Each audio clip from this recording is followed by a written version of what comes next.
Vanessa Bright was not just an employee at Walker Industries. At least, not in her mind.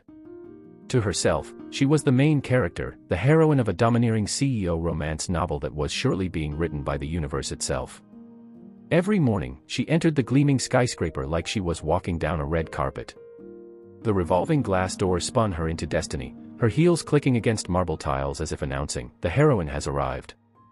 The receptionist, Clara, who had long ago grown immune to Vanessa's theatrics, didn't even look up from her magazine. "Morning, Vanessa. You're blocking the scanner." "Clara," Vanessa replied with dramatic flair, "do you realize this office is the stage where my love story unfolds? History will remember this building as the place where two souls collided." Clara blinked, unimpressed. "Right. Well, history can also remember you still owe me for the vending machine snacks you stole last week." But Vanessa ignored her. She tossed her curls. Tight, bouncy spirals that looked less like salon work and more like she'd been attacked by a curling iron, and strode toward the elevators. Her perfume trailed behind her, a scent so aggressive even the janitor muttered, "Sweet Jesus," and waved his mop in defense. Her gaze locked on Adrian Walker. The terrifying, beautiful, devastatingly cold CEO of Walker Industries. He could crush a man with a glance and still look good while doing it. Stories about him circulated like ghost tales among the staff. He once cancelled 3 projects before breakfast. He corrected the CFO's math during a presentation, without looking at the slides. Last week, he tasted the office coffee, muttered, "Disgusting," and the barista quit on the spot. Women swooned. Men cowered. Interns cried in the bathroom. But Vanessa. She smiled. Because she was different. She was special. She was the chosen one. Of course, there was that minor inconvenience: Adrian already had a girlfriend. Tamara Daniel, the sleek and terrifyingly competent CEO of Daniel Technologies. In Vanessa's mind, Tamara was not an obstacle. She was merely the tutorial boss level. A warm-up round before the real heroine took the prize. Because obviously, Vanessa Bright was the final heroine. She even wrote it in her pink notebook during meetings. Adrian Walker plus Vanessa Bright equals endgame. Every great romance needed a fateful encounter. The kind of accident where the heroine collides with the hero and sparks fly. But since fate was clearly slacking on the job, Vanessa decided to take matters into her own hands. The plan was simple. Buy a hot cappuccino. Walk directly toward Adrian. Trip gracefully. Spill it across his Armani suit. Dab it lovingly with a tissue while whispering, "Oh no, Mr. Walker, let me take responsibility." Perfect. Foolproof. Romance guaranteed. Vanessa rehearsed her gasp in the bathroom mirror, 3 different versions. She even practiced dabbing her reflection's chest with a tissue until an intern, Melissa, walked in and froze. "Are you ironing the mirror?" Melissa asked. Vanessa smiled sweetly. "Don't be silly. I'm rehearsing for destiny." Melissa made a mental note to file a complaint with HR. Finally, cappuccino in hand, Vanessa spotted Adrian exiting the elevator, flanked by 2 executives. His suit was impeccable. His aura, lethal. She whispered, "Now." She lunged forward, perfectly timed. Except Adrian moved with the reflexes of a man who had dodged hostile takeovers his entire life. He sidestepped without hesitation. The cappuccino arced through the air, and landed squarely on Eugene, the company's perpetually anxious legal advisor. "Ah. I have court today." Eugene shrieked, flapping his dripping tie like a wounded bird. "This is silk." "Silk." The 2 executives froze, horrified. One whispered, "Was this an attack?" Adrian turned slowly.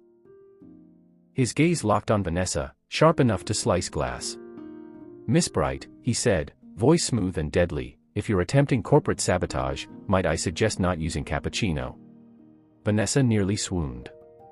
He had spoken to her. Directly. In front of witnesses.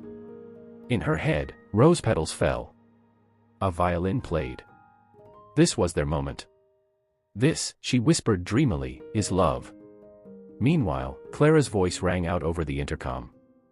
Housekeeping, please report to floor 15. Someone tried to assassinate the legal department with coffee again. Vanessa clutched her notebook to her chest and smiled, oblivious to Eugene's wailing. To her, the plan was a success. After all, he noticed her. It was nearly 7 in the evening when the glass doors of Walker Industries slid open and a hush fell over the office. In swept Tamara Daniel. She didn't just walk, she glided, like the marble floor had been built specifically for her heels. Her suit was razor-sharp, her hair glossy, her lipstick the kind that could make stock prices rise. Every inch of her screamed money, power, and terrifying competence. The employees stared as though royalty had entered. "Wow," whispered one in turn. "She looks like she invented capitalism," said another. Vanessa, however, narrowed her eyes. She clutched her notebook like a priest holding a Bible. Classic rival entrance, she muttered darkly to her desk mate, Clara. Clara, filing her nails, didn't even glance up. The rival's entrance. Next thing you know, she'll break into song. Tamara strode confidently toward Adrian's office. Adrian was standing near the window, the city skyline behind him like a movie set. He turned, and his usually cold expression softened, actually softened, as Tamara handed him a folder. They leaned close. They laughed. It was the kind of warm, intimate laugh that said we share inside jokes no one else would understand. Vanessa scribbled furiously in her notebook. Tamara Daniel equals fake heroine. Me equals real deal. Adrian will realize soon. In her mind, thunder cracked. The rival had made her move. The war for Adrian Walker's heart had officially begun. Clara peeked at Vanessa's notebook, sighed, and said flatly, "You need help." Vanessa had seen enough. The next afternoon, she lurked in the lobby, waiting for her chance. When Tamara appeared, heels clicking like gunshots, Vanessa pounced. "Excuse me," Vanessa said, blocking her path. Tamara blinked, polite but puzzled. "Yes. Do I know you?" Vanessa tilted her head, smirking like a soap opera villainess preparing for her big scene. "Not yet. But one day, you'll remember me as the woman who took everything from you." The silence in the lobby was deafening. Even the potted plant seemed to lean in. Tamara stared. Then she laughed. Not a polite chuckle. Not a restrained giggle. But a full-bodied, head-thrown back ha-ha. That echoed across the marble lobby. Employees popped their heads out of cubicles. Eugene, still traumatized from the cappuccino incident, nearly dropped his briefcase. From the corner, Henry, the overworked HR manager, slowly peeked out of his office with bloodshot eyes. His expression said everything, "Please. Not again." "Adrian." Tamara called, still laughing, as Adrian emerged from the hallway. "Your employee thinks she's auditioning for a telenovela." Adrian stopped in his tracks. His jaw tightened. His hand went to his temple like a man suffering a migraine of biblical proportions. Vanessa, however, mistook his silence for brooding passion. She smirked wider. "Don't worry, Mr. Walker," she purred. "I'll fight for you." Clara, seated at the reception desk, didn't even look up. She just muttered under her breath, "She's not wrong." Adrian exhaled through his nose, long and slow, the sound of a man reconsidering all his life choices. And somewhere in Vanessa's notebook, another line was written. The rival laughs. The hero watches. The heroine stands tall. To Vanessa, the story was only just beginning. Vanessa was a woman of vision. Unfortunately, her vision was detached from reality. Her antics grew bolder, louder, and harder for the office to ignore. She accidentally sent Adrian a love poem titled My CEO, My Destiny, but thanks to one wrong click, the email went to the entire company mailing list. By lunchtime, the IT department had printed copies and taped them to the break room fridge. Clara the receptionist read it aloud in a dramatic voice, while Eugene Lim muttered, "This is harassment disguised as Shakespeare." She once marched into Adrian's office while he was at a board meeting, plopped herself into his leather chair, and stuck a paper name tag to her blouse that read, Mrs. Brightwalker. When Adrian returned, he found her humming the wedding march while spinning in his chair. He stood silently in the doorway for a full 30 seconds before saying flatly, "Get out." Her piece de resistance, she fake fainted in the lobby at precisely 9 a.m., expecting Adrian to sweep her into his arms. Instead, Tony, the janitor, ended up holding a mop in one hand and her wrist in the other. "Lady," he grunted, "you don't need a doctor. You need Jesus." By this point, HR could no longer ignore the chaos. Henry, Walker Industries' perpetually stressed HR manager, dragged Vanessa into his office for the third time that month. His desk was littered with antacid bottles and half-empty coffee cups. "Vanessa," Henry said wearily, "you can't keep harassing the CEO. This isn't whatever soap opera you're acting out in your head." Vanessa only smiled serenely. "It's not harassment, Henry. It's destiny." Henry rubbed his face and muttered, "I should have gone to law school." Finally, Adrian himself summoned her. She stood before his desk, glowing with misplaced confidence. Adrian, seated like a man trapped in a nightmare, spoke with a voice so cold it could freeze fire. "Miss Bright," he said, "you are not my girlfriend. You are not my fiancée. You are not even my assistant. You are," he paused, looking for the precise word, "a liability." Vanessa clasped her hands dreamily. In every great love story, the hero rejects the heroine first. This is just the push before the pull. Adrian exhaled. Long, slow. Resigned. Then, without even raising his voice, he said one word. "Security." 2 guards entered, already familiar with the drill. Vanessa allowed herself to be escorted out, smiling the entire way. "He's just scared of his feelings," she whispered. Months passed. Adrian Walker and Tamara Daniels' engagement became front-page news. The media called them a power couple. Glossy magazines splashed their photos, Adrian in his flawless suit, Tamara dazzling beside him, the two looking like they'd conquered the world together. At Walker Industries, employees celebrated in relief. Finally, Clara said, sipping champagne at the office party. "Proof our CEO isn't being blackmailed by destiny."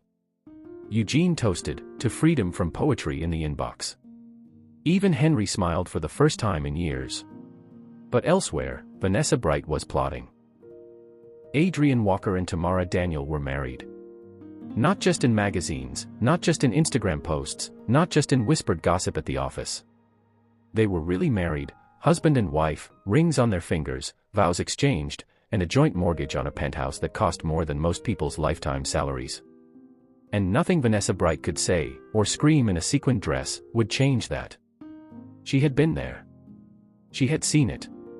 Not from the guest list, of course not, but from the back row of the church balcony, where she had bribed a janitor with a handful of coupons to let her sneak in. The chandeliers sparkled, the organ swelled, the aisle stretched like a golden road to destiny. Adrian stood at the altar in a perfectly tailored suit, every inch the cold, flawless CEO she had built into her fantasy. But then Tamara appeared. Elegant. Confident. A vision in white silk that seemed to hum with quiet power. The room rose to their feet. Adrian's face, icy, untouchable Adrian, softened as he watched her walk toward him. His gaze warmed, his lips curved ever so slightly, and in that instant, Vanessa's world cracked. It wasn't scripted. It wasn't fake. It wasn't filler. When Adrian took Tamara's hand and vowed forever, when their rings slipped into place, when the crowd erupted into cheers, Vanessa felt something collapse inside her. It was the moment every romance novel had promised her would be hers. And yet it belonged, irrevocably, to someone else. She had stumbled out of the church before the reception, tears already streaming down her face, mascara painting tracks down her cheeks. On the street outside, people clapped and threw flower petals as the newlyweds exited to their waiting car. Paparazzi cameras flashed. Vanessa stood frozen on the sidewalk, unnoticed in the crowd, clutching the railing as though the earth itself had tilted beneath her feet. For years, well, months, but it had felt like years in her head, she had believed she was the heroine. The chosen one. The woman destined to melt the icy heart of a domineering CEO. But now. The truth was merciless. Adrian had never been hers. He was never going to be hers. It had all been in her head. The realization cracked through her like glass shattering. Later, in her apartment, she sat with her scrapbook open on the table, pages filled with doodled hearts and scrawled Mrs. Brightwalker signatures. Next to it lay a stack of wedding clippings she had cut out with trembling hands. Vanessa pressed her forehead against the cool glass of the window, staring at the city lights blinking indifferently back at her. For once, she didn't frame it as a setup for season 2. She didn't call Tamara a fake heroine. She didn't tell herself Adrian was secretly waiting. She just whispered to the empty room. He really was never mine. Outside, a massive billboard glowed against the night sky, Adrian and Tamara, hand in hand, smiling, the words, "Couple of the Year," emblazoned in bold beneath them. Vanessa looked at it for a long, aching moment. Then, slowly, she turned away. The scrapbook remained on the table, closed now, a monument to her delusion. Because finally, she knew. The story wasn't hers to tell.